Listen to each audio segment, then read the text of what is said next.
Hello everyone, आज की इस ऑडियो बुक के अंदर अपन लोग कवर करने वाले एक बहुत ही मेजर टॉपिक जो कि होता है principle of inheritance and variations. ठीक है, ये बहुत ही बड़ा टॉपिक है। आज धीरे धीरे अपन चलेंगे। तो सबसे पहले एनसीईआरटी कहती है कि आपका जो आपने एलिफेंट देखा होगा तो वो बर्थ बेबी एलिफेंट कोई क्यों देता है, कोई दूसरे एनिमल को क्यों नहीं देता है। तो इसका सीधा सा आंसर है इनहेरिटेंस। ठीक है, जीन्स। ठीक है, उसके अलावा अगर ऑफ स्प्रिंग जो है आइडेंटिकल क्यों होते हैं पेरेंट्स के, क्यों, और या फिर और थोड़े से डिफरेंस क्यों बताते हैं, तो इन सभी के बारे में अपने को इस चैप्टर के अंदर देखना है। ठीक है, ये सभी जो है जो सर्वाइवल रिलेटेड क्वेश्चंस जो है साइंटिफिकली इस ब्रांच से रिलेटेड, इनहेरिटेंस और वेरिएशंस से रिलेटेड, तो इनको अपन क्या बोलेंगे, जेनेटिक्स। ठीक है, ठीक है। तो इसके अंदर जो वो पेरेंट्स ऑफ स्प्रिंग के अंदर क्या कैरेक्टर पास होते क्या नहीं होते हैं, तो ये सभी भी अपने को क्या करना है, स्टडी करना है। ठीक है, इनहेरिटेंस क्या होता है, सबसे पहले इनहेरिटेंस एक प्रोसेस होती है जिससे जो कैरेक्टर्स है वो पेरेंट से प्रोजेनी तक जाते हैं। ये जो एक बेसिस बनाता है हेरिडिटी का। What is the basis of heredity, तो इसका आंसर होगा इनहेरिटेंस। उसके बाद होता है आपका वेरिएशन। वेरिएशन क्या होता है, डिग्री होती है जिसके अंदर प्रोजेनी जो पेरेंट से कितना डिफर करती है। ठीक है, ह्यूमन जो है वो 8000 से 10,000 BC से अपन जानते हैं। तो अब कैसे क्या क्या वेरिएशन होता है सेक्सुअल रिप्रोडक्शन के अंदर, क्या हिडन वेरिएशन है, वो सभी देखते हैं। ठीक है, तो उसके अलावा जो अब अपने पास जो बहुत सारी वैरायटी के जो प्लांट्स हो गए, एनिमल्स हो गए, ऑर्गेनिज्म, जो कि अपने को जो डिज़ायरेबल कैरेक्टर चाहिए तो अपन उसका भी आजकल जो है वो अब बनाने लग गए आर्टिफिशियली। ठीक है, तो ये आर्टिफिशियल सिलेक्शन, फिर डोमेस्टिकेशन कहाँ से, एंसेस्टर मतलब पूर्वजों से, वाइल्ड काउस का अपन एक बहुत ही एक वेल नोन अपन इंडियन ब्रीड को जानते हैं जो कि थी साहिवाल काउ, जो कि कहाँ पे देखने को मिलती है, पंजाब में। ठीक है, तो अब अपन समझते हैं मेंडल लॉ ऑफ इनहेरिटेंस को। तो देखो ये मिड 19th सेंचुरी की बात है। ठीक है, जब मेंडल जो क्या अंडरस्टैंड कर रहे थे, इनहेरिटेंस। ठीक है, तो ग्रेगर मेंडल ने क्या करा कि कंडक्ट करा कहीं पे एक्सपेरिमेंट, हाइब्रिडाइजेशन एक्सपेरिमेंट्स करे कहीं पे गार्डन पी पे। कब तक करे, 7 ईयर्स तक, 1856 से 1863 तक। कब से, 1856 से 1863 तक। और क्या प्रपोज करा, लॉ ऑफ इनहेरिटेंस कहीं में लिविंग ऑर्गेनिज्म में। अब जो मेंडल का जो इन्वेस्टिगेशन था इनहेरिटेंस पैटर्न में, वो फर्स्ट टाइम वो थोड़ा सा मैथ्स के लॉजिक अप्लाइड करे थे, स्टैटिक्स के लॉजिक अप्लाई उन्होंने करे थे। तो ये तो बायोलॉजी में प्रॉब्लम करते हैं। ठीक है, तो इसलिए जो उनके एक्सपेरिमेंट को लार्ज सैम्पलिंग साइज उन्होंने लिया था। ठीक है, जिसमें क्या उन्होंने जो बड़ा सा जो डाटा था वो उन्होंने कलेक्ट किया था, और फिर उन्होंने क्या करा था, इन्फेरेंस को कन्फर्म करा था, फिर एक्सपेरिमेंट करे थे कहीं पे सक्सेसिव जनरेशन पे, टेस्ट प्लांट पे, और उन्होंने जो रिजल्ट प्रूव करा था वो जो है वो जनरल रूल्स इनहेरिटेंस को बताए थे। कोई मतलब कि बेसबूती आइडिया, मतलब कि उनके पास उनने बिना सबूत के कोई भी नहीं बताई थी चीज़, जो भी उन्होंने बताई थी वो प्रूफ के साथ बताई थी। तो अब मेंडल के जो इन्वेस्टिगेशन थे गार्डन पी प्लांट पे, वो मैनिफेस्टे 2 अपोजिंग ट्रेट पे हुए थे पहले। तो सबसे पहले टॉल और ड्वार्फ, और येलो और ग्रीन सीड्स। ठीक है, कहीं कहीं पे होता है टॉल या फिर ड्वार्फ प्लांट पे, या फिर येलो या फिर ग्रीन सीड्स पे। तो इससे क्या उनको अलाउ हुआ कि उनको एक बेसिक फ्रेमवर्क मिल गया कि गवर्निंग कैसे करते हैं अपन इनहेरिटेंस के रूल्स को। फिर उन्होंने क्या करा, जो कि बाद में जो लेटर साइंटिस्ट ने उनको जो है वो और एक्सपांड करा, और इस पे जो है वो नेचुरल ऑब्जर्वेशन करे, और फिर इन पे जो कॉम्प्लेक्सिटी और डिफरेंट चीज़ें अपने को पता चलने लगी। अब मेंडल ने क्या कंडक्ट करा, आर्टिफिशियल पॉलिनेशन या फिर क्रॉस पॉलिनेशन का एक्सपेरिमेंट करा है। ठीक है, सर्वल ट्रू ब्रीडिंग पी लाइन्स ली थी। अब एक जो ट्रू ब्रीडिंग लाइन थी वो जो अंडरगोन कंटिन्यूस को जो क्या करवाया, सेल्फ पॉलिनेशन। क्या हुआ, सबसे मेंडल ने क्या करवाया, आर्टिफिशियल पॉलिनेशन या फिर क्रॉस पॉलिनेशन करवाया। ठीक है, किसमें कराया, ट्रू ब्रीडिंग पी लाइन्स पे। अब जो एक ट्रू ब्रीडिंग थी वो जो कंटिन्यूस सेल्फ पॉलिनेशन में गई, और उन्होंने क्या बताया कि जो ट्रेट है वो जो कुछ ट्रेट जो है स्टेप, देखो तो क्या हुआ, जो एक प्लांट था जो कंटिन्यूस जो सेल्फ पॉलिनेशन करा रहा था, तो वो क्या बता रहा था कि कि स्टेबल ट्रेट ही जो वो एक ही ट्रेट जो वो इनहेरिट कर रहा था बार बार, और क्या दिख रहा है, सर्वल जनरेशन तक। तो मेंडल ने क्या सिलेक्ट करा, 14 true breeding P plant contrast. तो जो मेंडल ने जो पेयर सिलेक्ट करे थे, तो उसके अंदर क्या है, एक कैरेक्टर जो वो डिफरेंट था बाकी जो है वो जो कि एक कॉन्ट्रास्टिंग ट्रेट्स के साथ था। ठीक है, अब जो कुछ कॉन्ट्रास्टिंग ट्रेट्स हैं, उनको कॉन्ट्रास्टिंग ट्रेट्स का मतलब होता है, सीधी सी बात है, डिफरेंट कैरेक्टर। ठीक है, अब जो कुछ कॉन्ट्रास्टिंग ट्रेट्स थे वो जो वो क्या थे, स्मूथ या फिर व्रिंकल्ड सीड्स, येलो या फिर ग्रीन सीड्स, इन्फ्लेटेड या फिर फूल या फिर कॉन्स्ट्रिक्टेड।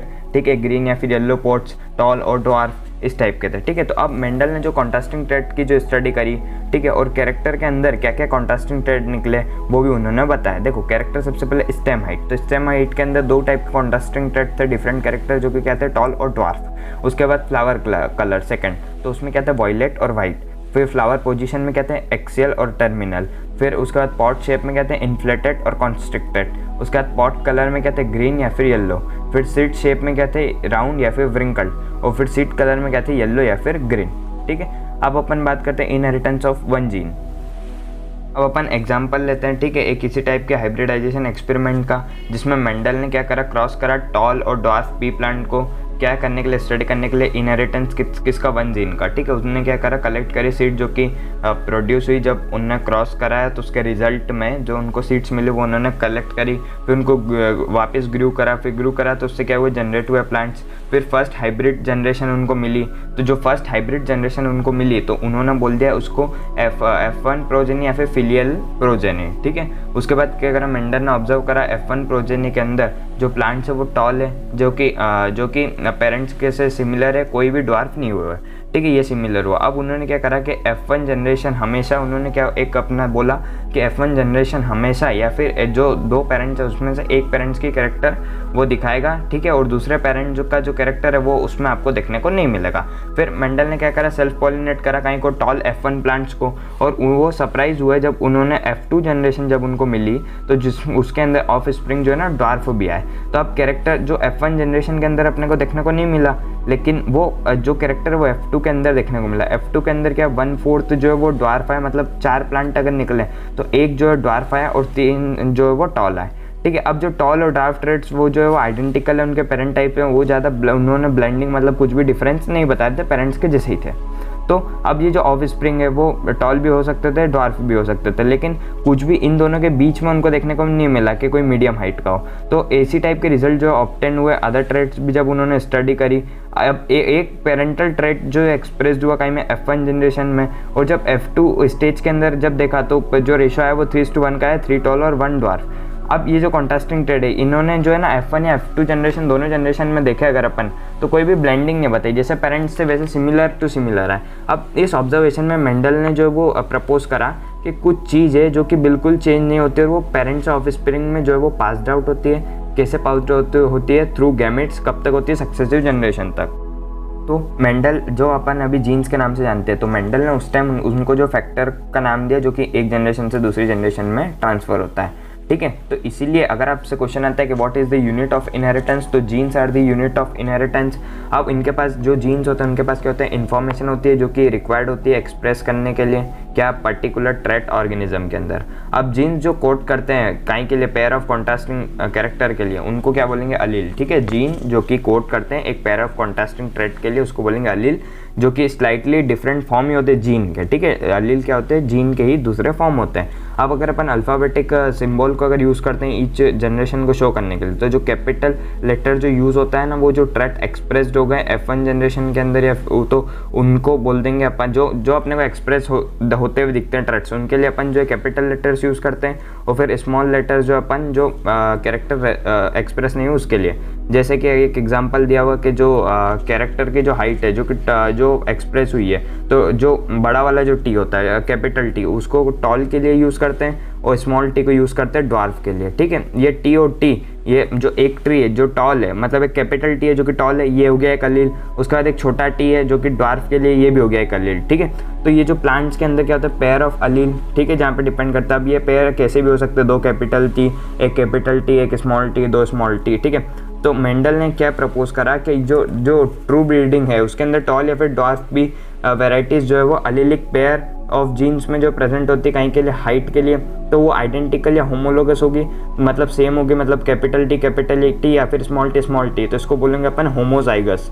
ठीक है, क्या बोलेंगे? होमोजाइगस। और इनको जो ये जो है जो आपको जो जीन के अंदर जो पेयर ऑफ अलील जो आपने देखे capital T and small T, इनको आप बोलोगे जीनोटाइप। ठीक है, या फिर अब जो देखो जीनोटाइप मतलब जीन्स का मेकअप, फिनोटाइप मतलब दिखने में कैसा है। ठीक है, ऐसा याद रखना। तो जीनोटाइप मतलब कि आपको बता दें कैपिटल टी, और जो अपना लिखने का हो गया जीन्स का स्मॉल टी। ठीक है, उसके अलावा फिनोटाइप के अंदर जो टॉल है या ड्वार्फ है, प्लांट टॉल है या ड्वार्फ है, ये आपके फिनोटाइप के अंदर हो गया। अब मेंडल ने क्या फाउंड करा, जो फिनोटाइप है F1 हेटेरोजाइगोट का, या फिर जो मिड में आता, मतलब एक कैपिटल टी या फिर एक स्मॉल टी, वो एग्जैक्टली जो है वो 2 कैपिटल टी वाला जो, मतलब जो 2 कैपिटल टी वाला जो प्लांट था, तो जिसके अंदर अलील 2 कैपिटल टी के थे, और एक कैपिटल टी और एक स्मॉल टी का था, तो वो दोनों एग्जैक्टली सेम हो गया पेरेंट्स में। तो उन्होंने मेंडल ने क्या बताया कि पेयर जो डिसिमिलर होते हैं फैक्टर्स, ठीक है, एक डोमिनेंट कर जाता है अदर के ऊपर। तो जो डोमिनेंट कर जाता है मतलब जो अपने को दिखता है, जैसे कैपिटल टी कहीं के लिए था, टॉल के लिए, अब वो प्लांट दिख तो अपने को टॉल ही रहा है, लेकिन उसके अंदर एक पेयर जो डिसिमिलर है स्मॉल टी, तो हुआ क्या, इसमें कैपिटल टी डोमिनेट कर गया, तो कैपिटल टी को बोल दिया उन्होंने डोमिनेंट फैक्टर। उसके अलावा एक फैक्टर जो स्मॉल टी जो एक्सप्रेस ही नहीं हुआ, तो इसको उन्होंने बोल दिया रेसेसिव। ठीक है, तो ये जो एक कन्वीनियंट वे हो गया था कैपिटल स्मॉल लेटर के यूज़ करने के, रिमेंबर करने के लिए कॉन्सेप्ट कहीं का डोमिनेंस और रेसेसिव का।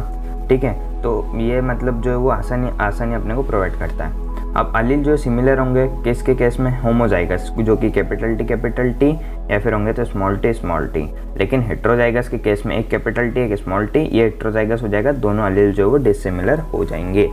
अब जो हेट्रोजाइगस जो प्लांट है वो क्या करता है, कंट्रोल करता है 1 कैरेक्टर हाइट का, तो ये जो मोनोहाइब्रिड हो जाएगा। अब जो क्रॉस बिटवीन अगर अपन कराएंगे कैपिटल टी और स्मॉल टी के बीच में, वो हो जाएगा आपका मोनोहाइब्रिड क्रॉस। अब इस ऑब्जर्वेशन से जो रेसेसिव पेरेंटल ट्रेट है वो एक्सप्रेस्ड हो जाता है और कुछ भी चेंजेस उसके अंदर नहीं करता, मतलब ब्लाइंड कुछ भी नहीं करता है काई में F2 जनरेशन के अंदर। ठीक है, अपन क्या किया, टॉल और ड्वार्फ जो प्रोड्यूस करते गेमेट कहीं से प्रोड्यूस करते, टॉल और ड्वार्फ प्लांट मियोसिस, MEI, ठीक है, मियोसिस। अभी जो अलील है कहीं के पेरेंटल पेयर के, वो सेग्रीगेट होते हैं ईच अदर से, और सिर्फ कोई सा एक ही अलील, अब जैसे गेमेट 2 का बना हुआ कैपिटल टी या फिर स्मॉल टी, तो इन दोनों में से कोई एक ही अलील है जो कि ट्रांसमिट होता है गेमेट की तरफ। अब ये जो सेग्रीगेशन होता है अलील का, वो एक रैंडम प्रोसेस है, इसलिए 50% चांस है गेमेट की कंटेनिंग के कौन सा अलील वो कंसिस्ट करे। ठीक है, अब ये जो है वो वेरीफाइड करा है रिजल्ट क्रॉसिंग से मेंडल साहब ने। उसके बाद इस वे में जो गेमेट से टॉल के 2 कैपिटल टी, तो प्लांट्स के पास अलील जो वो एक कैपिटल टी है, और जो टॉल प्लांट्स है और ड्वार्फ के पास 2 स्मॉल टी है, तो वो उनसे जैसे निकल के आया अलील स्मॉल टी, और जो फर्स्ट वाला जो टॉल है उससे आया कैपिटल टी। तो फर्टिलाइजेशन के वक्त ये जो दोनों अलील है तो एक पेरेंट्स में, तो उन्होंने तो अलील के वक्त एक्चुअली क्या हुआ, जैसे जो फर्टिलाइजेशन हो रहा है तब क्या हुआ, एक जो कैपिटल टी है वो आया और एक स्मॉल टी है। ठीक है, तो इन दोनों का जो जाइगोट प्रोड्यूस करना है, तो उसमें जो वो एक स्मॉल टी और एक कैपिटल टी, ये दोनों कंबाइन हुए और उन्होंने जो जाइगोट प्रोड्यूस करा। ठीक है, दोनों अलील कंबाइन हुए, या फिर ये जो है हाइब्रिड्स बने, अदर वर्ड्स में अगर बोले तो ये जो हाइब्रिड है इनके पास अलील है जो कि कॉन्ट्रास्टिंग ट्रेट्स को एक्सप्रेस कर सकता है। तो इस टाइप के जो प्लांट्स है जिसमें दोनों अलील डिफरेंट होते हैं, उनको आप बोल दोगे हेट्रोजाइगस। अभी जो प्रोडक्शन है गेमेट्स का प्लांट्स है, जब फॉर्मेशन ऑफ जाइगोट से, कौन से F1 और F2 प्लांट्स में, ये जो एक डायग्राम से भी अंडरस्टूड हो सकता है, जिसको अपन बोलते हैं प्यूनेट स्क्वायर। ठीक है, जो कि एक ब्रिटिश जेनेटिक्स्ट ने डेवलप करा था, जो कि था रेगिनाल्ड सी प्यूनेट। कौन था, रेगिनाल्ड सी प्यूनेट, जो कि ग्राफिकल रिप्रेजेंटेशन है आपके इसको कैलकुलेट करने की प्रोबेबिलिटी के कितने पॉसिबल जीनोटाइप्स हो सकते हैं ऑफ स्प्रिंग के बाय जेनेटिक क्रॉस। ठीक है, तो एक जेनेटिक क्रॉस के अंदर अब जो पॉसिबल गेमेट्स है वो रिटर्न होते हैं किस टाइप में, 2 साइड में, यूजुअली जो टॉप रो लेफ्ट कॉलम के अंदर। अब जितने भी पॉसिबल कॉम्बिनेशन है वो जो है बॉक्सेस के अंदर जो है रिप्रेजेंट होते हैं, जो कि बॉक्सेस जो स्क्वायर के फॉर्म में होते हैं, जो कि जनरेट क्या करता है, स्क्वायर आउटपुट फॉर्म। ठीक है, अभी जो पुनेट स्क्वायर है, ये जो है वो parental tall double T capital T, ठीक है, और dwarf small T female plants को, तो जो गैमेट प्रोड्यूस होते हैं, ठीक है, F1 जनरेशन के अंदर, वो एक जो हाइब्रिड प्रोड्यूस हुए कैपिटल टी और स्मॉल टी प्रोजेनी। अब ये जो F1 है इनके पास जो जीनोटाइप है वो क्या हो गया, कैपिटल टी और स्मॉल टी, उसके और ये क्या हो गया, सेल्फ पॉलिनेटेड। अब जो है वो सिंबल भी यूज़ करे जाते हैं मेल और फीमेल को रिप्रेजेंट करने के लिए। तो फीमेल के लिए आपने देखा होगा एक O टाइप का और नीचे उस पर जो है वो प्लस लगा हुआ रहता है, तो ये सिंबल होता है आपके फीमेल X के लिए।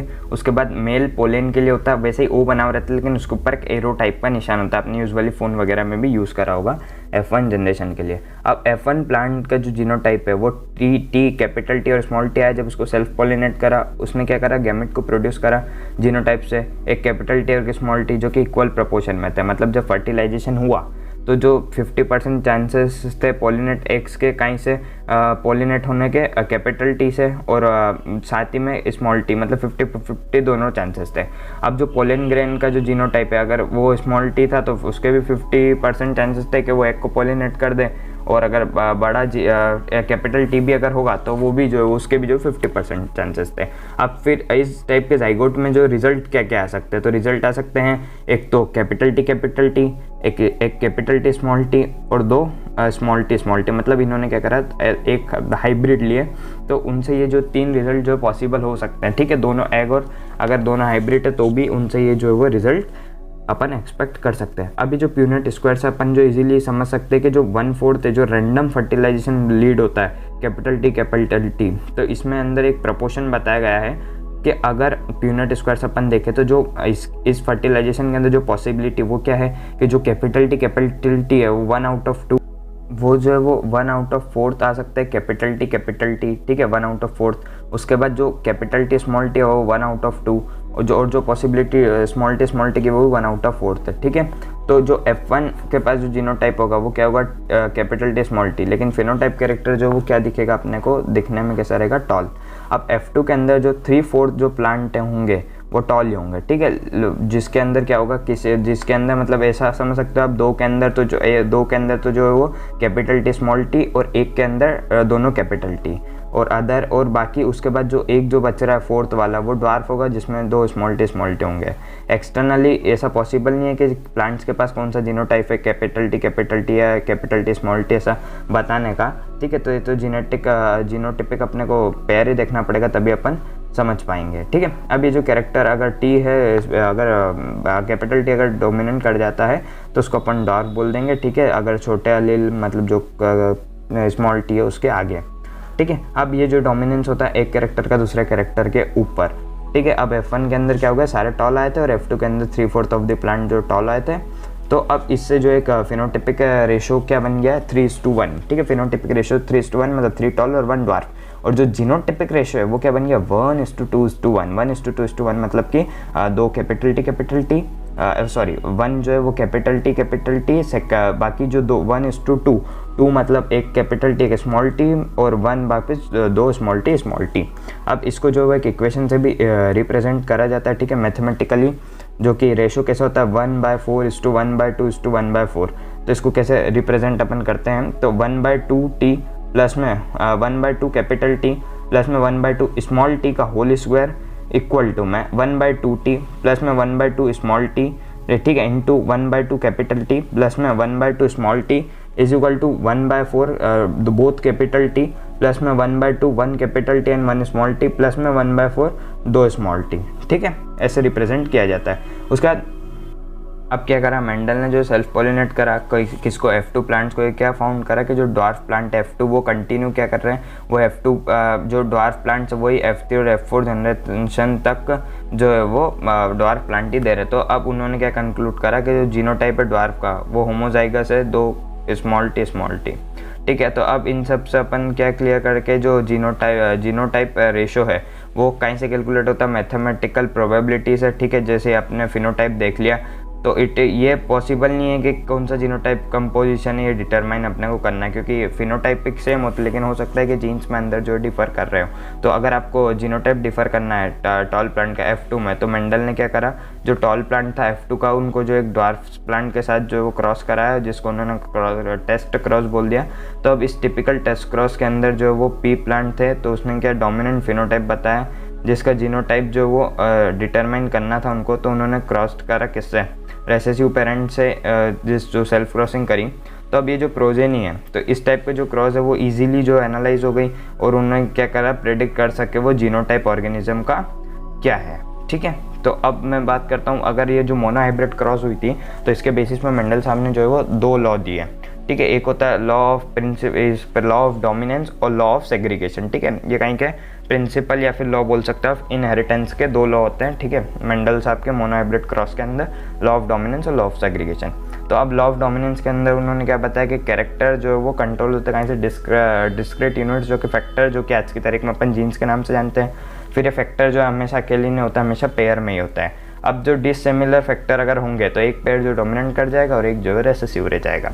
अभी जो लॉ ऑफ डोमिनेंस है ये क्या यूज़ होता है कहीं को एक्सप्रेस करने में, कि एक पेरेंटल कैरेक्टर कहीं में मोनोहाइब्रिड क्रॉस में, कहीं में F1 जनरेशन में, और एक्सप्रेशन वही जो है आगे जो वो F2 के अंदर भी यूज़ होता है, ठीक है। इसलिए जो वो बाद में अपन को F2 में जो प्रपोर्शन जो देखने को मिला वो क्या देखने को मिला, 3:1। अब लॉ ऑफ सेग्रीगेशन, अब ये जो लॉ है इसके अंदर क्या है कि ये इस पे बेस्ड है कि अलील जो है वो ब्लेंडिंग नहीं शो करता, मतलब जैसा एज इट इज़ ही देखने को अपने को मिल जाएगा, ठीक है। तो इसके कुछ एक्सेप्शंस भी आएंगे आगे, ठीक है। तो अब ये जो लॉ ऑफ सेग्रीगेशन है इसके अंदर क्या हो गया कि जो बहुत पेरेंट के जो कैरेक्टर है वो F2 जनरेशन में जो रिकवर हो जाएंगे, जो कि F1 में अपने को देखने को नहीं मिलता है, ठीक है। फैक्टर और अलील जो है वो सेग्रीगेट होते हैं, और जो दोनों फैक्टर हैं वो अलग अलग होंगे, तो जब जाइगोट बनेगा तो उसको कोई एक ही फैक्टर रिसीव होगा, ठीक है। होमोजाइगस पेरेंट जो वो सब सिमिलर काइंड के प्रोड्यूस करेंगे, जबकि हेटेरोजाइगस जो वो डिफरेंट काइंड के गैमेट प्रोड्यूस करेंगे एक अलील के साथ में इक्वल प्रोपोर्शन के अंदर। तो अब लॉ ऑफ सेग्रीगेशन में ऐसा था ना कि कोई भी ब्लेंडिंग शो नहीं करता, लेकिन इसी का एक एग्जांपल है इनकम्प्लीट डोमिनेंस एंड कोडोमिनेंस, कि ये दोनों जो है वो ब्लेंडिंग शो करते हैं। तो अब मैं बात करता हूँ अगर इनकम्प्लीट डोमिनेंस की, तो जब एक्सपेरिमेंट्स पी पे जो रिपीटेड करते गए प्लांट्स पे, तो उन्होंने क्या देखा कि F1 के पास जो फिनोटाइप है वो रिसेंबल दोनों पेरेंट्स का नहीं करता, या उन दोनों के कुछ ही बीच में कोई कैरेक्टर्स आ जाते हैं, ठीक है, उन दोनों के बिटवीन। तो जैसे डॉग फ्लावर हो गया, स्नैपड्रैगन, या फिर इसको अपन और क्या बोलते हैं एंटीरिहाइनम SP। तो ये गुड एग्जांपल है, ठीक है, इनकम्प्लीट डोमिनेंस को अपने को अंडरस्टैंड करने में। इनने क्या करा क्रॉस करवाया किसके ट्रू ब्रीडिंग रेड फ्लावर जो कि दोनों कैपिटल आर थे, किसके साथ में true breeding white flower plant जो कि स्मॉल आर थे, ठीक है। तो इनने क्या करा F1 के अंदर उनका हाइब्रिड देखने को मिला कैपिटल आर स्मॉल आर जो कि पिंक कलर का था, ठीक है, जो जबकि ये एक रेड था एक वाइट था, लेकिन जब उन्होंने F1 प्रोजेनी में उनको क्या देखने को मिला पिंक। अब जब F1 को वापस सेल्फ पॉलिनेट करवाया तो F2 के अंदर क्या रेशो देखने को मिला 1:2:1, 1 जो है रेड आया, एक जो है पिंक आया, और सॉरी एक जो है वो रेड आया, 2 जो है पिंक आया, और एक जो है वाइट आया, ठीक है। तो जीनोटाइप के रेशो वर एग्जैक्टली जो आपने मेंडेलियन मोनोहाइब्रिड क्रॉस में देखे थे वही है, लेकिन फिनोटाइप जो मेंडल के अंदर 3:1 आ रहे थे ना, 3 टॉल 1 वो यहाँ पर जो होगा चेंज हो गए। तो क्या हुआ, क्या हुआ, तो जो आर जो वो कम्प्लीटली डोमिनेंट नहीं हुआ छोटा आर के, या फिर क्या हुआ, तो डिस्टिंग्विश कैसे करें पिंक रेड और वाइट के अंदर।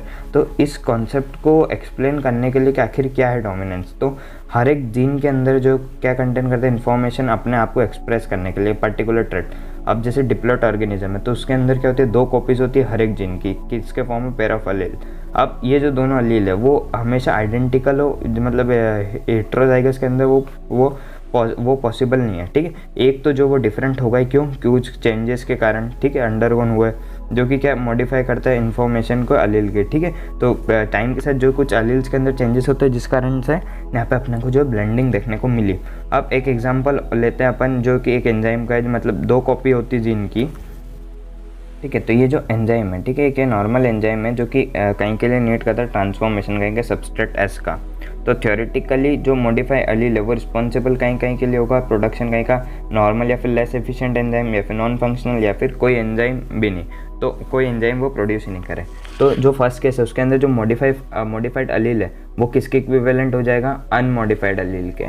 तो वो क्या प्रोड्यूस करेगा, सेम फिनोटाइप ट्रेट जो कि काई में रिजल्ट करेगा ट्रांसफॉर्मेशन में किसके, सबस्ट्रेट S के, ठीक है। अब ये जो इक्विवेलेंट अलील पेयर है वो बहुत ही कॉमन होते हैं, लेकिन अगर अलील जो नॉन फंक्शनल एंजाइम या फिर कोई भी एंजाइम अगर प्रोड्यूस नहीं करे तो फिनोटाइप इसके अंदर जो अफेक्ट करेगा, ठीक है। फिनोटाइप ट्रेट जो है वो जो सिर्फ और सिर्फ डिपेंड हो जाएगा कहीं पे फंक्शनिंग पे किसकी, अनमॉडिफाइड अलील की। अभी जो अनमॉडिफाइड फंक्शनल अलील है जो कि रिप्रेजेंट कर रहा है ओरिजिनल फिनोटाइप का, वो किस पर डोमिनेंट हो जाएगा, अलील पे, और जो मॉडिफाइड अलील है वो जो है वो रेसेसिव बन जाएगा। तो यही एक एग्जांपल है जो कि रेसेसिव ट्रेट जो वो अपने को देखने को मिलता है, क्यों, क्योंकि नॉन फंक्शनल एंजाइम या फिर कब कोई भी एंजाइम प्रोड्यूस नहीं होता है, ठीक है। अब कोडोमिनेंस का बहुत ही अच्छा एक एग्जांपल है एबीओ ब्लड ग्रुपिंग जो अपने ह्यूमंस के अंदर होता है, ठीक है। अब ये अपन अभी तक क्या डिस्कस कर रहे हैं कि F1 ने जो रिसेंबल कर लिया इधर 2 पेरेंट्स में या फिर उनके बीच में इनकम्प्लीट, बट एक जो कोडोमिनेंस इसके अंदर क्या होता है, जो F1 जनरेशन है ना वो बोथ पेरेंट्स, दोनों पेरेंट्स को जो है रिसेंबल करती है। एक गुड एग्जांपल है जो कि है आपके रेड ब्लड सेल्स के अंदर जो कि ABO blood grouping human beings के अंदर। तो जो एबीओ ब्लड ग्रुप्स है वो कंट्रोल कहीं से होते हैं, जीन I से, ठीक है। अब जो प्लाज्मा मेम्ब्रेन कहीं के रेड ब्लड सेल की जिसके पास क्या होते हैं शुगर पॉलीमर जो कि क्या प्रोड्यूट करते हैं सरफेस पे, ठीक है, जो कि क्या शुगर जो कहीं से कंट्रोल होती है, कंट्रोल कहीं से होती है, जीन से। अब जीन जो I होता है उसके पास 3 अलील होते हैं, IA, IB और स्मॉल I, ठीक है। अब ये जो अलील है IA और IB ये क्या प्रोड्यूस करते हैं, डिफरेंट फॉर्म ऑफ शुगर को प्रोड्यूस करते हैं, जबकि जो अलील स्मॉल आई है वो किसी भी टाइप की शुगर को प्रोड्यूस नहीं करते हैं। अब ह्यूमन डिप्लॉयड ऑर्गेनिज्म होते हैं, तो हर पर्सन के पास इन 3 में से कोई से 2 जीन होना चाहिए। तो अब आई और IB जो है वो कम्प्लीटली डोमिनेंट होते हैं स्मॉल आई के ऊपर। मतलब अदर वर्ड में अगर बोले तो IA और स्मॉल आई अगर प्रेजेंट है तो उसका जो ब्लड ग्रुप जो एक्सप्रेस होगा जीनोटाइप में वो होगा IA। क्यों? क्योंकि जो स्मॉल आई वो किसी भी टाइप की जो शुगर को प्रोड्यूस नहीं करता है। अब जो IB और स्मॉल आई आ गया तो इसके अंदर भी एक्सप्रेस क्या हो जाएगा, IB, क्योंकि स्मॉल आई शुगर प्रोड्यूस नहीं करता तो वह एक्सप्रेस भी नहीं होता है। लेकिन जब I और IB जब होते हैं रिप्रेजेंट तो ये क्या एक्सप्रेस करते हैं, उनके ओन टाइप, मतलब दोनों शुगर प्रोड्यूस करते हैं। तो इसलिए जो ब्लड ग्रुप है इसके पास जो दोनों टाइप की शुगर्स हो जाती है A और B। तो जो 3 डिफरेंट टाइप्स के अलील है, ठीक है, और इसके जो वो 6 डिफरेंट कॉम्बिनेशन बनते हैं, 3 अलील जो पॉसिबल है और 6 डिफरेंट जीनोटाइप भी जो पॉसिबल है ह्यूमन के अंदर ABO ब्लड टाइप्स के अंदर। जैसे कि अगर अब मैं समझाता हूँ आपको कि कौन सा ब्लड ग्रुप कायम होगा। जैसे कि IA आएगा तो इसमें जो जीनोटाइप होगा वो IA हो जाएगा और ब्लड ग्रुप A हो जाएगा। और IA और IB अगर हो जाएगा तो क्या हो जाएगा, IB जीनोटाइप हो जाएगा और ब्लड ग्रुप जो वो AB हो जाएगा। अब IA और स्मॉल आई अगर आ जाएगा तो क्या हो जाएगा, I तो जीनोटाइप क्या हो जाएगा, IA और A जो डोमिनेंट कर जाएगा। सिमिलर केस है B के अंदर भी।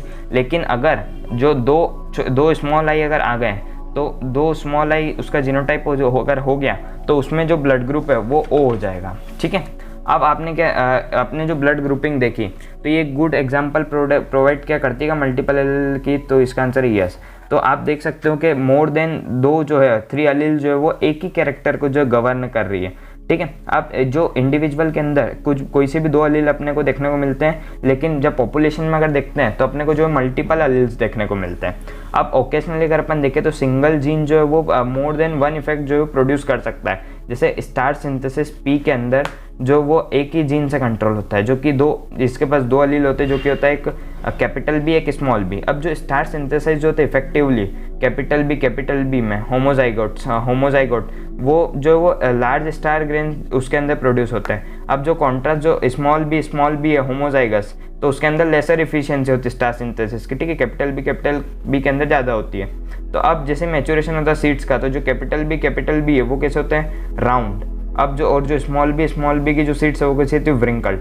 अब अगर इसी में अगर हेटेरोजाइगस प्रोड्यूस हो जाएगी राउंड सीड, तो जो कैपिटल B है वो डोमिनेंट हो जाएगा स्मॉल b के ऊपर। अब जो स्टार्च ग्रेन जो प्रोड्यूस होगी वो इंटरमीडिएट साइज की बनेगी। ठीक है, अब एक में तो जो कैपिटल B थी वहाँ पे जो सीड्स जो है वो राउंड थी, लेकिन जो स्मॉल b वहाँ पे जो व्रिंकल्ड हो गई। लेकिन अब इसके अंदर जो इंटरमीडिएट साइज आ जाएगी, जो हाइब्रिड जो हेटेरोजाइगस बनेगा, तो स्टार्च ग्रेन साइज जो है वो फिनोटाइप की तरह कंसिडर करी जाएगी और अलील जो है वो क्या शो करेंगे यहाँ पर, इनकम्प्लीट डोमिनेंस। अब ये डोमिनेंस है वो कोई ऑटोनोमस फीचर नहीं है जीन का या फिर प्रोडक्ट का, ये इन्फॉर्मेशन है जो कि कहीं पे डिपेंड करती है, जीन के प्रोडक्ट पे और किस टाइप का वो प्रोडक्शन कर रहा है इनका फिनोटाइप का।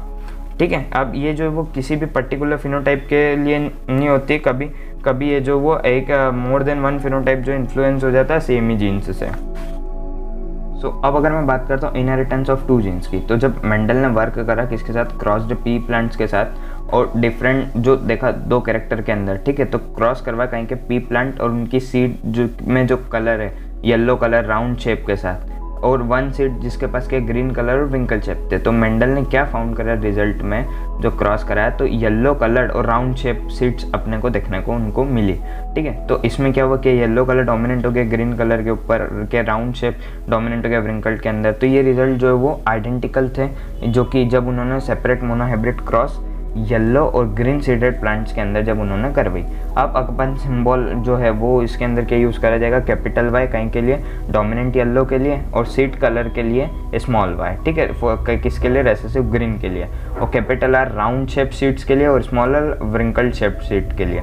अब जो जीनोटाइप है पेरेंट का वो किस टाइप से रिटर्न करेंगे अपन, अगर डोमिनेंट हो रहा है तो उसको अपन डबल कैपिटल R और डबल कैपिटल Y, और बाकी जो स्मॉल जो है वो small double R and small double Y। अब जो क्रॉस होगा दोनों प्लांट के बीच में वो जो रिटर्न आपकी बुक के अंदर करा है, ठीक है, जीनोटाइप्स के कि किस टाइप के अपन जो है वो डिफरेंट बनते हैं। अब जो गैमेट्स हैं जो कैपिटल R और कैपिटल Y के और स्मॉल r और स्मॉल y के जब यूनाइट हुए फर्टिलाइजेशन में, तो उन्होंने क्या प्रोड्यूस करा, हाइब्रिड। कौन सा hybrid, capital R small r capital Y small Y. ठीक है, जब मेंडल ने सेल्फ हाइब्रिडाइज करा F1 प्लांट को, तो उन्होंने क्या फाउंड करा कि जो 3/4 थे F2 प्लांट के, उनके पास जो वो येलो सीड्स थी और सिर्फ एक ही के पास जो है वो ग्रीन थी।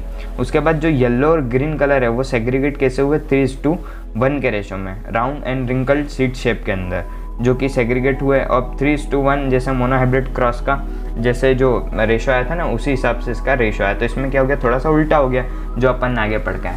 तो इसी पे उन्होंने जो एक लॉ दे दिया, लॉ ऑफ इंडिपेंडेंट असॉर्टमेंट। अब इंडिपेंडेंट असॉर्टमेंट के अंदर क्या करा, उन्होंने डाईहाइब्रिड क्रॉस करी। अब जो फिनोटाइप है round yellow, wrinkled yellow, round green और व्रिंकल्ड ग्रीन, वो किस रेशो में अपेयर हुए, 9:3:3:1। अब ये जो सर्वर पेयर्स तक इन कैरेक्टर्स को जो ऑब्जर्व करा, ठीक है, तो इसके रेशो में क्या है, 9:3:3:1 में क्या हो गया, 3 तो जो येलो, 1 जो ग्रीन, 3 राउंड 1 व्रिंकल्ड। ठीक है, तो इसको कैसे लिखे अपन जा सकते हैं, 3 राउंड 1 व्रिंकल्ड। ठीक है, तो कैसे लिखेंगे, 3 राउंड 1 व्रिंकल्ड, 3 येलो 1 ग्रीन, तो टोटल कितने हो गए, 9 राउंड। येलो कितने हो गए, येलो राउंड येलो 9, उसके बाद जो 3 व्रिंकल्ड येलो, फिर 3 राउंड ग्रीन और 1 व्रिंकल्ड ग्रीन। ठीक है, अब इस टाइप का ऑब्जर्वेशन जो उन्होंने करा डाईहाइब्रिड क्रॉसेस में, तो क्रॉसेस जो वो प्लांट जिसके अंदर 2 ट्रैट्स के अंदर थे, तो मेंडल ने जो सेकंड सेट्स ऑफ जनरेशन, जिसको अपन क्या बोलते थे, मेंडल का लॉ कहीं का इंडिपेंडेंट असॉर्टमेंट। तो ये क्या है कि जो लॉ क्या बोलता है कि जब 2 पेयर जो ट्रैट्स होते हैं हाइब्रिड के अंदर कंबाइन होते हैं, तो जो सेग्रीगेशन एक पेयर जो अलग हो रहा है वो इंडिपेंडेंटली, उसको दूसरा कैसे सेग्रीगेट हो रहा है उससे फ़र्क नहीं पड़ता है, दोनों एक दूसरे के इंडिपेंडेंटली अलग अलग होते हैं। अब प्यूनेट स्क्वायर इसमें भी जो यूज़फुल होता है, जिसमें जब ये जो सेग्रीगेशन होता है पेयर्स का जीन्स के, तो जब मियोसिस होता है तो इसमें जो अपन प्यूनेट स्क्वायर की मदद से अपन जो है प्रोबेबिलिटी बना सकते हैं। ठीक है, जो कि F1 के अंदर अपने को क्या देखने को मिला, capital R small r, capital Y small y। अब आप सेग्रीगेशन अगर एक पेयर का अगर आप देखोगे capital R and small r का, तो 50% जो गेमेट है उसके पास क्या होगा, कैपिटल R, और जो अदर 50% उसके पास क्या होगा, स्मॉल r। अब नाउ अगर अपन इन दोनों को साइड में रखें कैपिटल स्मॉल r, तो उसके पास जो अलील भी होना चाहिए कैपिटल Y स्मॉल y। अब जो इम्पोर्टेंट थिंग जो रिमेंबर करने के लिए सेग्रीगेशन की, जो 50% कैपिटल R, 50% स्मॉल r, वो इंडिपेंडेंट होती है। ठीक है, जो कि किसकी, 50% कैपिटल Y और 50% स्मॉल y का। ठीक है, इसलिए जो 50% जो स्मॉल r है वो क्या बियर करते हैं, वो क्या बियर करते हैं, कुछ टाइप का गेमेट कैपिटल Y, और जो अदर 50% उसके पास क्या आता है, स्मॉल y। अब जो सिमिलरली जो 50% जो कैपिटल R वाले जो बियर करते गेमेट्स, तो उनके पास क्या हो जाएगा, कैपिटल Y, और अदर 50% के पास स्मॉल y। तो इसीलिए जो ये जो हैं इनके पास जो 4 जीनोटाइप जो अलग अलग टाइप के उससे हो जाते हैं, फिर 4 टाइप्स के पोलन हो जाते हैं, 4 टाइप्स के एक हो जाते हैं। कैसे, capital R capital Y, capital R small y, small r capital Y and small r and small y। ठीक है, जो कि फ्रिक्वेंसी किसकी होती है, 25%। ठीक है, 1/4 या फिर 1/4 बोल लेते हो आप टोटल गेमेट जो प्रोड्यूस हुआ है। ठीक है, तो इससे आप यूनिट स्क्वायर बना के आप इनको जो है वो बहुत ही ईजीली तरीके से आप जो इन्हें समझ सकते हो। और ठीक है, अब मैं बात कर रहा हूँ क्रोमोसोमल थ्योरी ऑफ इनहेरिटेंस। तो अब मेंडल साहब ने जो उनका वर्क जो है वो 1865 में ही दे दिया था। ठीक है, लेकिन उनका जो 1900 तक तो अनरिकॉग्नाइज रहा, क्योंकि कम्युनिकेशन जैसा भी आज के टाइम में फास्ट है वैसा उस टाइम पे नहीं था। और सेकंड क्या था कि उन्होंने जीन्स को या फिर फैक्टर को जो है वो डिस्क्रीट यूनिट बता दिया था। फिर जो अलील है जो कि ब्लेंड नहीं करते, जबकि ये एक्सेप्ट नहीं कर पाया था, मतलब वो जब तक मरे तब तक उनको मतलब कुछ लोगों ने दिया ही नहीं। ठीक है, वो मरे उनके बाद उनकी इम्पोर्टेंस पता चली। ठीक है, तो जो एक्सेप्ट ही नहीं करा उन्होंने, फिर क्योंकि कंटिन्यूस वेरिएशन होता है। फिर मेंडल ने जो वो बायोलॉजी के अंदर मैथ्स लगा दी थी, तो ये भी अनएक्सपेक्टेबल हो गया। तो फिर मेंडल्स के जो डिस्क्रीट यूनिट जो मेंडल ने बोला था ना, उसका कोई फिजिकल प्रूफ नहीं दे पाए। तो फिर 1900 के अंदर क्या हो गया, डी वेरिस कॉरिन्स और वन टेस्ट मार्क। ठीक है, de Vries Correns and von Tschermak ने क्या करा, इंडिपेंडेंटली डिस्कवर करे जो मेंडल के जो रिजल्ट थे इनहेरिटेंस के। ठीक है, अब इस टाइम जो एडवांसमेंट में हो गई क्या माइक्रोस्कोप का, जहाँ पे साइंटिस्ट जो है केयरफुली जो सेल डिवीज़न वगैरह देख सकते हैं। तो इससे जो वो फिर धीरे धीरे जो न्यूक्लियस है उसकी डिस्कवरी हुई। फिर जो है वो डबल और फिर जो सेल डिवीज़न होता है उसकी, फिर क्रोमोसोम को पहले कैसा देखा गया, कलर बॉडी, जो कि विजुअलाइज कहीं से हुई, स्टैंडिंग मतलब थोड़ा सा धुंधला करके। अब फिर 1902 के अंदर जो क्रोमोसोम का जो मूवमेंट है, कब मियोसिस के दौरान, वो देखा गया। फिर उसके बाद जो सटन और बॉवरी आए थे, ठीक है, वॉल्टर सटन एंड थियोडोर बॉवरी, उन्होंने क्या नोट करा कि बिहेवियर जो है क्रोमोसोम का वो पैरेलल होता है किसके, जीन्स के बिहेवियर के, और जो यूज़ कायम करे जाते हैं क्रोमोसोम मूवमेंट के लिए और क्या मेंडल लॉ को एक्सप्लेन करने के लिए। अब उन्होंने क्या करा, उन्होंने जो बिहेवियर था क्रोमोसोम का, माइटोसिस मतलब इक्वेशनल डिवीज़न, जब मियोसिस को अपन क्या बोलते हैं, रिडक्शन डिवीज़न, और माइटोसिस को इक्वेशनल डिवीज़न। तब जो इम्पोर्टेंट थिंग इसमें जो रिमेंबर करने की थी वो क्या थी कि जो क्रोमोसोम और जीन जो दोनों हैं वो जो है वो पैर में ही ऑकर होते हैं। अब जो दोनों अलील है जीन पैर के, वो कहीं पे लोकेटेड होते हैं, कहीं पे होमोलोगस साइट्स पे, किसकी, होमोलोगस क्रोमोसोम की, ठीक है, होमोलोगस क्रोमोसोम मतलब सिमिलर। अब क्या हुआ, अब एक जो कंपैरिजन बताया गया है क्रोमोसोम और जीन्स के अंदर, तो जो क्रोमोसोम है वो जो पैर के अंदर ही ऑकर हुआ है, जबकि जीन्स भी जो है पैर के अंदर ही ऑकर हुआ है।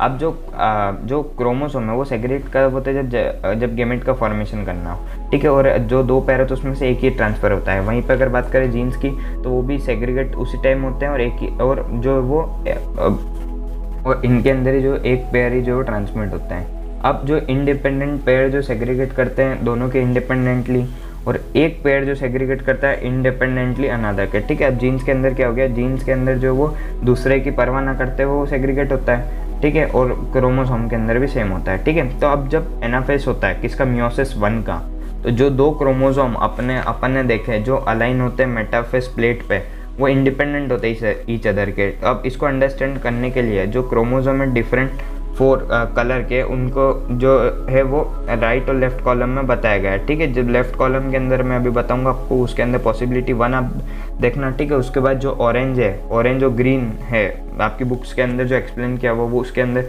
कैसे सेग्रेट हो रहे टुगेदर, तो अब मैं ये आपको समझाता हूँ, ठीक है। तो मियोसिस 1 के अंदर जब एनाफेज हो रहा है तो पॉसिबिलिटी फर्स्ट क्या है कि जो एक जो लॉन्ग क्रोमोसोम है जो कि आपकी बुक में जो ऑरेंज कलर में दिखाया हुआ है, और एक शॉर्ट ग्रीन क्रोमोसोम है, और फिर एक जो लॉन्ग येलो है और एक जो शॉर्ट रेड क्रोमोसोम, इस टाइप का सेम पोल पे बताया गया। तो सबसे पहले मियोसिस 1 के अंदर जो दोनों लाइन है, फिर मियोसिस 2 के अंदर जो एनाफेज हुआ उसके अंदर ये जो है वो एक दूसरे से अलग अलग हुए, ठीक है। उसके बाद जो वो जर्म सेल्स तक जाते जाते सभी जो है सेपरेट हो गए। अब उसके बाद जो मियोसिस 1 के अंदर जो दोनों लगे हुए, अब जो सेकंड पॉसिबिलिटी उसके अंदर क्या करा, एक लॉन्ग ऑरेंज और एक शॉर्ट रेड क्रोमोसोम को एक साथ रखा, और जो येलो है और शॉर्ट ग्रीन है उनको जो एक साथ सेम पोल पर रखा। तो फिर वही हुआ, मियोसिस 2 के अंदर एनाफेज हुआ तो वही सेपरेट हुआ, फिर जर्म सेल में जाके सभी जो वो इंडिपेंडेंट असॉर्ट हो गए क्रोमोसोम, ठीक है। तो एक बार एनसीईआरटी के डायग्राम से आप लोग इसको टैली कर लेना अच्छे से, या फिर आपके माइंड में अगर डायग्राम है तो बहुत ही अच्छा है। तो अब जो सटन और बॉवरी है उन्होंने क्या आर्ग्यू करा, पेयरिंग और सेपरेशन कहीं का पेयर ऑफ क्रोमोसोम, तो इससे क्या होता है, यही जो लीड करता है कहीं पे सेग्रीगेशन में कहीं के पेयर ऑफ फैक्टर्स, ठीक है। अब सटन ने क्या यूनाइटेड करा नॉलेज का कि क्रोमोसोमल सेग्रीगेशन जो मेंडेलियन प्रिंसिपल में था, और फिर उन्होंने उनकी थ्योरी बना दी जिसको बोल दिया क्रोमोसोमल थ्योरी ऑफ इनहेरिटेंस, जो कि किसने दी, सटन एंड बॉवरी। अब जो इस टाइप की जो ये जो है, अब इसके अंदर जो वो इस टाइप के सिंथेसिस जो आइडिया एक्सपेरिमेंटल वेरिफिकेशन के लिए थॉमस हंट मॉर्गन आए थे। फिर उन्होंने क्या करा, एक्सपेरिमेंटल प्रूफ के लिए थॉमस हंट मॉर्गन ने क्या करा, उनके कलीग्स ने क्या करा कि उन्होंने वेरिएशन के लिए करा कि सेक्सुअल रिप्रोडक्शन के अंदर वेरिएशंस प्रोड्यूस होते हैं। तो अब मॉर्गन ने किसके साथ वर्क करा, टाइनी फ्रूट फ्लाइज के साथ, जो कि थी ड्रोसोफिला मेलानोगास्टर, जो कि सूटेबल समझा, ठीक है। उन्होंने क्या करा, सिंथेटिक मीडियम में लेबोरेटरी पे उनको ग्रो करा, ठीक है। उनकी जो लाइफ साइकिल है वो अबाउट 2 वीक के अंदर जो पूरी हो जाती है, और सिंगल मैटिंग में बहुत सारी जो वो प्रोजेनी फ्लाइज हो जाती है, ठीक है। और मेल और फीमेल को आसानी से जो डिस्टिंग्विश भी कर सकते हैं, ठीक है। और जो वो लो माइक्रोस्कोप से अपन उनके अंदर जो वेरिएशंस देख सकते हैं, ठीक है। तो इसके प्रूफ के लिए जो थॉमस एंड मॉर्गन है ड्रोसोफिला मेलानोगास्टर, और क्या रीजंस थे कि ड्रोसोफिला ही क्यों लिया, तो उसको मैंने अभी आपको बता दिया। अब उसके बाद मैं बात करता हूँ लिंकेज और रिकॉम्बिनेशन। अब मेंडल ने क्या करा, कुछ डायहाइब्रिड क्रॉसेस करे कहीं पे ड्रोसोफिला पे, क्या स्टडी करने के लिए जीन्स जो कि क्या है सेक्स लिंक्ड होते हैं, ठीक है। उसके बाद जो क्रॉसेस जो कि सिमिलर हुआ है ट्राइहाइब्रिड क्रॉसेस के, जो कि मेंडल ने पी के अंदर कैरिड आउट करे थे, तो मॉर्गन ने क्या करा, हाइब्रिडाइज करी yellow body white eyed female को किसके साथ, brown body red eyed male के साथ। क्या थी, येलो बॉडी वाइट आइज, ये क्या थी फीमेल, और ब्राउन बॉडी रेड आई, ये क्या थी मेल। इनका जो इंटरक्रॉस करा, और उन्होंने क्या ऑब्जर्वेशन करा कि 2 जीन जो वो इंडिपेंडेंटली सेग्रीगेट नहीं हुए, F2 जो है वो डेविएट हो गया कि वेरी सिग्निफिकेंटली, कहीं कौन से 9:3:3:1 वाले रेशियो से। तो अब जो मॉर्गन ने और उनके ग्रुप ने क्या देखा कि जीन जो है वो एक्स क्रोमोसोम पे लोकेटेड है, और उन्होंने क्या देखा कि जो 2 जीन है डाइहाइब्रिड क्रॉस में, वो जो सेम क्रोमोसोम पे सिचुएट हुआ है। अभी जो प्रपोर्शन है कहीं का पेरेंटल जीन कॉम्बिनेशन का, वो बहुत ही हायर है कहीं में नॉन पेरेंटल में, ठीक है। जो पेरेंटल है उनके अंदर जीन कॉम्बिनेशन हायर है देन नॉन पेरेंटल। अब मॉर्गन ने इसको जो फिजिकल जो एसोसिएशन होता है 2 जीन्स का, जो इसको जो मॉर्गन ने जो वो लिंकेज बोल दिया, ठीक है। 2 जीन्स का जो एसोसिएशन होता है ना फिजिकल, उसको उन्होंने लिंकेज बोल दिया। अब इसी को डिस्क्राइब करने के लिए फिजिकल एसोसिएशन का जीन में जो क्रोमोसोम के ऊपर होता है, तो उसके लिए उन्होंने टर्म यूज़ करी रिकॉम्बिनेशन। ये कहीं के डिस्क्राइब करने के लिए जनरेशन कहीं की नॉन पेरेंटल जीन कॉम्बिनेशन की। अब मॉर्गन और उनके ग्रुप ने क्या फाउंड करा कि जो सेम क्रोमोसोम है और सम जीन्स है वो बहुत ही टाइटली लिंक्ड होते हैं, और जो टाइटली लिंक्ड होंगे वो जो रिकॉम्बिनेशन कम बताएंगे, और जो लूजली लिंक्ड होंगे वो रिकॉम्बिनेशन ज़्यादा बताएंगे, ठीक है। जो अब जो एग्जांपल है कि जो जीन्स येलो, जो वो येलो वाले जो हैं वो जो टाइटली लिंक्ड थे, तो उन्होंने सिर्फ 1.3% रिकॉम्बिनेशन ही बताया, ठीक है। और जब वो वाइट और मिनिएचर वाले जो थे विंग, उन्होंने 37.2% रिकॉम्बिनेशन बताया। अब उनके जो वो स्टूडेंट थे अल्फर्ड स्टूरवेंट, उन्होंने क्या करा, फ्रिक्वेंसी करी कहीं की रिकॉम्बिनेशन किसके बीच की, जीन पेयर की, और सेम क्रोमोसोम का मेजर लिया, और उन्होंने जो क्रोमोसोम के बीच की जो डिस्टेंस होती है जीन्स मैप्ड और उनकी पोजीशन, उनको उन्होंने नाप लिया था, ठीक है, क्रोमोसोम के ऊपर कि जीन्स कैसे लोकेटेड होते हैं, ठीक है। तो वो फिर जो वो आज की तारीख में जो जेनेटिक मैप्स है वो जो वो एक्सटेंसिवली यूज़ कर रहे हैं, क्यों, एज ए स्टार्टिंग पॉइंट कहीं के लिए सिक्वेंसिंग के इसके होल जीनोम्स की, जो कि लेटर जो वो ह्यूमन जीनोम सीक्वेंस में भी आज यूज़ आ रहे हैं, ठीक है। अब देखिए जो सबसे पहले क्रॉस ए हुआ था, ठीक है, जिसके अंदर जो जीन जो है वो टाइटली लिंक्ड है, तो इसके अंदर क्या हुआ, सबसे पहले येलो वाइट लिया और वाइल्ड टाइप लिया, ठीक है, पेरेंटल जनरेशन में। तो F1 जनरेशन के अंदर जो वो एक एक्सचेंज हो गया, ठीक है, इधर वाइल्ड टाइप चला गया और इधर जो वो येलो वाइट आ गया। फिर F2 जनरेशन के अंदर जो पेरेंटल टाइप है वो 98.7% तक गया, और रिकॉम्बिनेशन सिर्फ 1.3% हुआ। क्यों?